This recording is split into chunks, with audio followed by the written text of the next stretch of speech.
Oui, un premier roman, mais merveilleux, d'Emmanuel Bergman, un Allemand qui est installé à Los Angeles pour étudier le cinéma.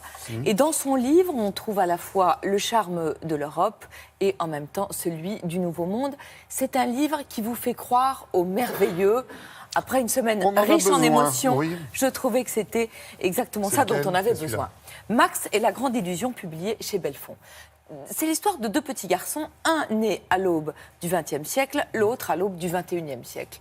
Moshe, il naît à Prague, à la fin de la Première Guerre mondiale. Son père est un rabbin qui rêvait d'avoir un enfant. L'enfant n'arrivait pas. Il rentre de la guerre.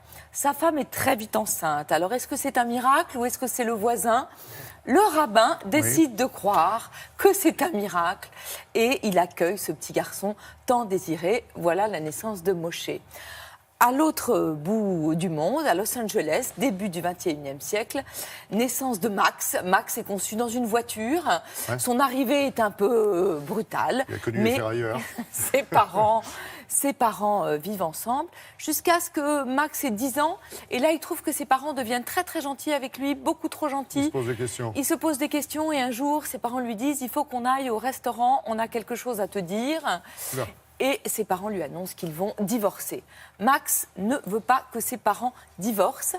Quand son père organise le déménagement, parce qu'il va aller s'installer chez sa grand-mère, du camion de déménagement, il y a un vinyle qui tombe, un vinyle d'un magicien, le grand Sabatini. Et sur le vinyle, il y a marqué que Sabatini a le secret de l'amour éternel. Donc Max n'a qu'une idée, c'est trouver Sabatini pour avoir le secret. Il a 11 ans. D'accord. Le secret de l'amour éternel et donc réconcilier ses parents. Ligue dissoute, reconstituée. Exact. Il va trouver le grand Sabatini. Là, il faut que j'arrête de vous raconter. Le grand Sabatini, moi, quand je lisais Max et la grande illusion, je voyais un film, parce qu'il a le sens de la scène, Bergman, je voyais un film avec Jack Nicholson en magicien, dans une maison de retraite, ronchon mais irrésistible. C'est un livre vraiment qui vous fait penser aussi beaucoup à La vie est belle de Benigni, parce que c'est un livre en apparence léger, mais derrière, vous avez les tragédies du XXe siècle et notamment la Shoah. Finalement, qu'est-ce que c'est que la magie ? La magie, c'est l'art de bien raconter une histoire. Et si l'histoire est bien racontée, eh bien, vous allez croire à l'impossible, vous allez croire au merveilleux, vous allez croire à absolument tout. Vous finissez le livre, vous avez des étoiles dans les yeux. Bon. Et des petites larmes, sans doute, non ? Des gros, exactement. Des petites larmes et des étoiles. C'est un livre formidable qui vous réconcilie avec la vie. Et je trouve que c'était exactement la bonne semaine pour le lire. Foncez à la librairie, achetez Max et la grande illusion. C'est doux à toucher. Olivia, on a eu le Montreuil en région parisienne avec le rendez-vous des livres de jeunesse. Oui.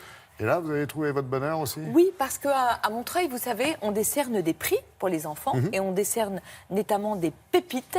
Et ce livre, Colorama, a reçu la pépite du livre illustré. C'est une manifestation qui est organisée avec France Télévisions et pour la première fois, grâce à France Télévisions, ces pépites étaient données par des jurys d'enfants. Et je trouve que c'est important parce que ce sont les enfants qui ont élu ce livre. Il est épais pour un livre d'enfants illustré. Regardez comme il est beau. Vous savez, il y a des imagiers. Important, oui, la prise en main, comme on dit, est absolument formidable. Il y a des imagiers qui racontent le monde, qui racontent les plantes, les animaux. Celui-là, il raconte les couleurs. Et parfois, les enfants, ils pensent qu'il y a seulement le bleu, le rouge, le vert.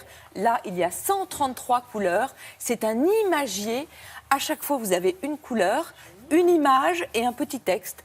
Par exemple, moi je pensais qu'il y avait un blanc. Eh bien non, il y a 11 blancs. Il y a le blanc du coton, il y a beaucoup de bleu. Travail, c'est pour moi. Et on voit du vert, des verts. Et à chaque fois, vous avez une petite histoire qui vous raconte. Oui, et 3 verts. Bonjour les gars. C'est atroce. Alors là, en plus, il y a bien plus de 3 verts. C'est chez Gallimard Jeunesse, c'est cruciforme. Et c'est vraiment inouï pour les enfants et pour les parents.